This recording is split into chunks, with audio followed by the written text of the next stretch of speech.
And we are underway on a lovely spring afternoon here at Nethermoor. Macclesfield send the ball back to John Rooney. It's a diagonal sent straight out to play on that far side. The decisive goal. I mean, the reality is that this is a squad that if you put it in the National League North... Well, loose header back from LeBron and Beck, and Damani Mellor's on it. Gets there ahead of Cracknell, but he's forced wide. Mellor lays it off and the shot comes in, parried away by Cracknell, but it's still with Macclesfield. Duffy gets it taken off by LeBron and Becker. Little chop. And then plays a good pass into Ekpolo. Guiseley just need to see off this wave of Macclesfield attack. Cracknell's done his job getting back on the line. Now here's Kengni, gets in behind Jake Lawler. He's beyond Joe Cracknell. And Neil Kengni taps home for 1-0. And everybody in the Guiseley defence just seemed to stop for a second. Neil Kengni kept on going. Found himself one-on-one with Joe Cracknell. Cool as you like, rounded the Guiseley goalkeeper, squeezed his effort into the bottom right-hand corner. 7 minutes gone, Guiseley 0, Macclesfield 1. High up in the air, Pemberton completely miscues his header. Spencer's on it inside the area. Spencer lays it off for Ollie Brown over the bar. Just gets underneath it. It's a good chance created. Jamie Spencer did well to have the awareness to pick out Ollie Brown and get just inside the area. Long bottom to take. It's an awkward angle. It's quite central. Long bottom clips one up to Jamil Eibel, who keeps it in play. And then Mendy and Pemberton getting each other's way, trying to clear the ball, but the ball finds its way to Kengni, who's going to get away from Prince Ekpolo here. And Neil Kengni's going to go one-on-one with Joe Cracknell. It's still Kengni into the area. Kengni still going 2-0 to Macclesfield. Neil Kengni, he's run more or less 3/4 the length of the pitch. Got away from Jamil Eibel, he got away from Prince Ekpolo. He found his way into the area. Composed himself to take the shot, left-footed, slotted beyond Joe Cracknell. And on 35 minutes, it's Guiseley 0, Macclesfield 2, Neil Kengni at the double. Short to Mellor, back to Rooney. Referee blows the whistle for half-time. So at the break, here at Nethermoor, it's Guiseley 0, Macclesfield 2. It's a brace for Neil Kengni, the opening scoring, when he was able to just wander through the Guiseley defence. 7 minutes into the game, slot beyond Joe Cracknell. Rounded Joe Cracknell and then squeezed it in at the right-hand post. And Macclesfield were the dominant team from then on and got the second goal when Kengni ran 3/4 of the pitch from, I think it was a Guiseley corner, got away from Jamil Eibel, got away from Prince Ekpolo, and was able to calmly slot beyond Cracknell to double Macclesfield's lead. No substitutions for either team, and we're underway. Here's Becker. There's a long ball up towards Jamie Spencer, and Iese wins it. It's well brought down by Whitehead. Long bottom, ball goes in, it's towards Becker. It's flag's gone up. I was going to say it's bobbling around in the area as Becker nodded it down into the 6-yard box, but your eagle eye, Tom, was on it. You saw the flag go up. I'd guess. I don't know if that's a bit over-optimistic. Mellor's breaking away here. Skips away from Guiseley midfield until John Lafayette, who gets an important footing. And now Guiseley can come away with it. It's found Ekpolo on the right. Ekpolo, cross goes in. Touches there by Longbottom. Back to goal. Edge of the area. Lays it off to Moke. 20 yards from goal. Whittam. Cuts inside onto that right foot. It's still Lewis Whittam wide. Great chance. Lewis Whittam, unfortunate just to not drill his effort a yard or two into Kengni, Mellor. Now Pemberton, overlapping run on the right. It's into Luke Duffy. It's over the head of Duffy. Rooney's going to pick it up at the back post though. Gets away from Ekpolo. It's still Rooney. Still going. Saved by Cracknell. And the last touch comes off Rooney and it'll be a goal kick. Long bottom. It's towards Lafudu. It's headed out. Polo, who's the last man, shifts it back out to the right with long bottom. Plays it through the legs of Lee. Ollie Brown's got a bit of space here behind the corner flag. Takes a touch. Cross comes in from Brown. It's towards Johnson. Headed down. Oh, long bottom was there lurking inside the 6-yard box. Durnley gathered under pressure from long bottom. Here's Brown. Brown stands one up, looking for Ibel. It's headed on by Ibel. Johnson's in there, chests it down. Gabriel Johnson just wide. It's a great chance. Were you going to say that was the chance? That was it. That was it. We score that. There's over 10 minutes to go. Guys, they're just blunt in the final third so far. More or less all afternoon, and now Macclesfield can come away on the counter-attack. It's Etaluku working really hard to keep the ball in play, and he does so with a fancy little back heel, lays the ball off to Dawson. Dawson gets round the outside of Lawler, sends him to ground, still going, his Dawson cross comes in, and it's a third.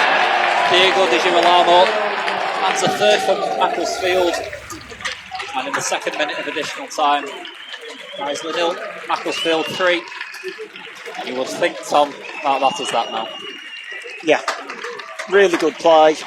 The away fans are certainly enjoying that, and it's just good play. And you leave a striker with a little bit of room there. It's a free header, and it's 3-0, and it's going over, and they're getting 100 points. So Macclesfield free kick. We're 4 minutes and 25 seconds into additional time. It's Dawson and Elliott who stand over the free kick. You would think this would be the last action of the game. Can Guiseley keep it to 2-3? It's Elliott, wide. Full time here at Nethermoor. It's finished Guiseley 0, Macclesfield 3. Macclesfield opened the scoring inside 10 minutes when Neil Kengni went down the middle of the Guiseley defence, rounded Joe Cracknell, slotted home. He added a second on 37 minutes when he ran 3/4 the length of the pitch. Got away from a couple of Guiseley players and really calm under pressure. Slotted home underneath Joe Cracknell to put his side 2 goals to the good going into the break. Guiseley huffed and puffed in the second half. Lewis Whittam had a really good chance. Gabriel Johnson 2. But Macclesfield looked comfortable for the majority, if not all, of the game. And were able to add a third in additional time when Paul Dawson did brilliantly to set up a free Diego de Girolamo inside the 6-yard box to head home. Obviously, we know they're a quality side, but in the first 20 it felt like we were architects of our own downfall. Yeah, absolutely. We wanted the lads to play a little bit more. We've gone a little bit too direct recently. We wanted to try and get on the ball a little bit more. I think we took it a little bit too literal and tried to play when it wasn't on. They pressed well. It's up to one was at time. We should have looked spinning behind a little bit more and try and get a little bit more territory. And we went back to crackers too many times, and we could have played forward. But even then, the goals just come from just poor play on our part, really. The first one, they pick a loose ball up in midfield, lift it over the top. We've got to track that run. Can't let that lad in behind us. Not good enough.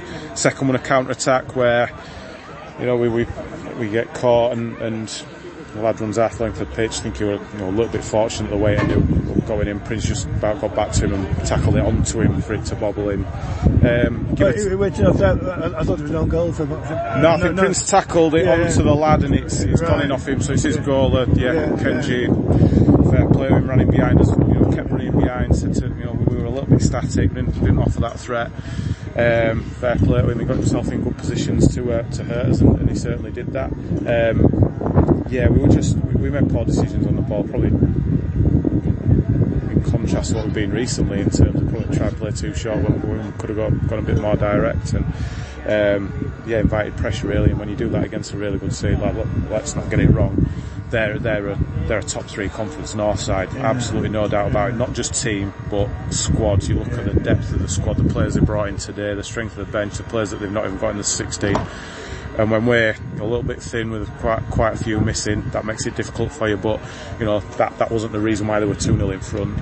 They were really poor goals on our part that could have been avoided. And when you do that, we do that maybe against teams lower down, we come back. But you do that against Macclesfield, you got no chance, or very very little chance of coming back, because they are that good. Congratulations to them, worthy winners, best team by a million miles. Like I say, they'll be right up there Conference North next season. But they probably won't have many easy first half hours in the game than they had today against us, which is a shame, because I fancied us today to step up and it'd be a good game for us to really push on and try and just build some momentum going in. But a bit of a reality check for us, just in you feel you're not far away, but then today shows that if you drop your standards, you're get punished, and you know, we're going into the end of the season where we're going to be playing one of the other teams that are up there at some point, and that'll make it very difficult for us if we play like we did in that first 20 minutes, half an hour. The number 7 was really quick, wasn't it? Because for the goalie, he actually held Prince off, didn't he? That doesn't happen very often. No, yeah. Prince probably just tried to nick it in front when he should have just forced him back. And you know, we spoke about it at half time how we could have you know, maybe just affected that a little bit better than what we did.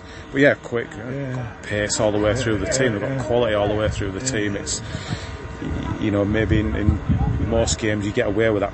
You know, Prince gets back and maybe they miss the chance. But you know, when you're playing the best, you've got to be on it, and we weren't quite on it, so we got punished, and you know, deservedly so. I think we just had one clear chance. Was it Gable Johnson when he chested it down and knocked it past the post? Yeah, we had a few half chances, didn't we, in and around. One dropped to Moki from a corner, got blocked. Brownie had a decent chance with his left foot first half. Gabs had a few header, one that he brought down on the volley, a few little bits like that. Wits cut inside, you know, one from the edge of the box. What his trademark one that just went wide. We huffed and puffed. We were much better second half. You know, we got a little bit more on the front foot and a little bit more. You know, forward quicker, got on a few seconds, penned them in a little bit at times, but never really, you know, to be brutally honest, looked like scoring. And you know, when they're 2-0 up away from home, they shut up shop a little bit and you know, did what they needed to do to win a game. They're not just good technically, good footballers, but they know how to do that side as well to see a game through. And we had no Jack Emerton or Liam Rydals today. They're both injured. Yeah. Jack's just. We were trying to get Jack in training Thursday, which he did, but felt his Achilles after it. So, being careful with him. You know, he did it at Hebburn a few weeks ago, and if we do it again now, you know, Hebburn was 3 weeks ago. If he does that again now, at the most, we've got 3 weeks and a couple of days left if we were to get to a playoff final. That's him done, so we've got to be careful with him. Rides trained Thursday, felt his calf. So 2 lads that trained Thursday that we thought would be involved weren't involved, and did leave us a little bit thin, but hopefully they'll be short term and we can get them back involved in that Easter weekend next weekend. And you had Lucas on the bench today, so is he back in contention now? Back in contention, yeah. He's had the all clear from the surgeon this week. Had a bit of pain in there. It is one of those things where he's probably going to feel some discomfort between now and the end of the season. We can deal with it with rest properly at the end of the season. So yeah, we'll have a look at Lucas this week in training, and he's one that can definitely, you know, play his part between now and the end of the season. So yeah, to be able to get the likes of Rides, Lucas, Jack Emmett back involved will be a big boost for us. And Blythe next week, we've really got to go for 3 points there, haven't we? Yeah, just got to win. I mean, to be fair, we've been unbeaten in 8 going into today. We've been doing okay. You come at this time of year, and you know, we've seen some strange results today. You know, their man has just told me Worksop and Ashton have got beat as well. It's everyone's sort of running on empty, and we've just got to do the best we can to try and get some, you know, get a couple of wins now between now and the end of the season, build some momentum, and try and get ourselves as high as we can in that table, and go in with some momentum. But you know, you look at those teams in the playoffs, we've had good results against all of them the last time we played against them. So yeah, we just got to learn our lessons from today. Not get too down about it. I think everyone can be doom and gloom, but they are. You know, we gave them a little bit of a leg up, but they're an awesome team at this level. They're going to break records. They don't do that by accident. Do that because they're absolutely outstanding. And credit to everyone involved there for the job they've done. And that's, you know, it's a bit of a standard that you've got to look at and see, can we get up to that level? And we've got to start that by being brighter, sharper, and more alert at the start of games, certainly.